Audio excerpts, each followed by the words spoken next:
Okay so ये है मेरा डे 25 ऑफ आदि मैक्सिंग चैलेंज और इसी के साथ अब बस 5 दिन बचे हैं चैलेंज कंप्लीट होने के लिए। तो शुरू किया पहले बोन स्मैशिंग के साथ। अपना छोटा हैमर एक कपड़े में डालकर अच्छे से मुंह की मालिश कर दी इस छोटे हैमर से। और मैं बता दूं लगातार करने की वजह से इसमें मुझे थोड़ी सी दिक्कत आ रही है, तो शायद रिजल्ट वीडियो उस हिसाब से नहीं होगी जैसा लोग बोलते हैं कि बोन स्मैशिंग से काफ़ी फायदे मिलते हैं, बोन स्मैशिंग करना चाहिए, बोन स्मैशिंग ऐसा है वैसा है। इसके साइड इफ़ेक्ट्स और कह सकते हैं प्रोज एंड कॉन्स मैं दोनों बता दूंगा वीडियो में, तो स्टे ट्यून। मैं मेजरली बस अपने चीक एरिया पे और अपने चिन एरिया में ज़्यादा कर रहा हूँ। अगर ओवरऑल देखा जाए तो पूरा चीक एरिया फ्रंट से साइड से जाइगोमेटिक बोन्स तक और आगे मैक्सीला में हल्का फुल्का मैक्सीला और मेजरली जॉ एरिया, पूरा जॉ एरिया, ये कानों के नीचे से जहाँ से जॉ की हड्डियाँ स्टार्ट होती है वहाँ से पूरा दोनों तरफ से, और मेजरली चिन एरिया।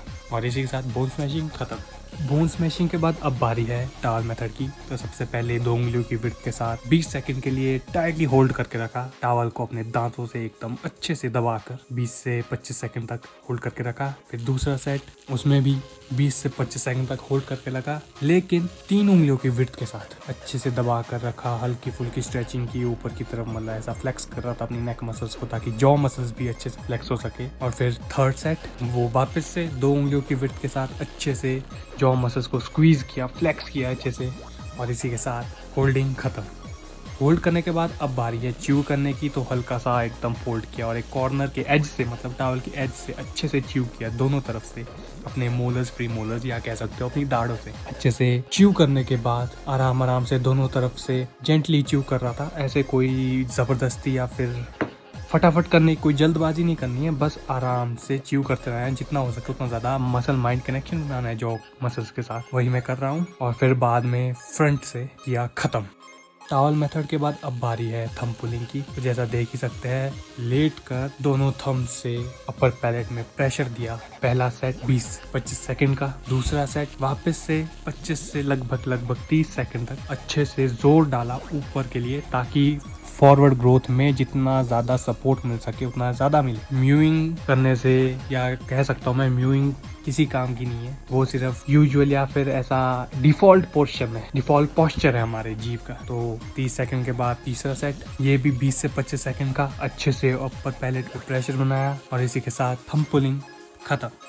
थंब पुलिंग के बाद डायरेक्टली अब बारी है नेक कर्ल्स की। तो जैसा देख ही सकते हैं, नेक कर्ल्स मैंने एक सेट ही मारा आज, क्योंकि नेक में हल्की फुल्की पेन हो रही थी। तो मैंने सोचा कि ज़्यादा ओवर स्मार्ट बनने के चक्कर में कहीं लग ना जाए कुछ, तो इसलिए एक ही सेट किया, मैक्सिमम रेप्स। क्योंकि नेक कर्ल्स करते टाइम मैं गिनता नहीं हूँ, बस जितना हो सके जब जब मुझे पेन फील होने लग जाए उसके मतलब थोड़े से 1-2 रेप्स पीछे मैं क्विट कर देता हूँ। क्योंकि नेक मसल्स कोई आम मसल्स नहीं है, ये भी एक तरह की मेन मसल है हमारी शरीर की। तो इसमें भी अगर मैं ओवर ट्रेन कर दूँ तो काफ़ी दिक्कत हो सकती है इन फ्यूचर।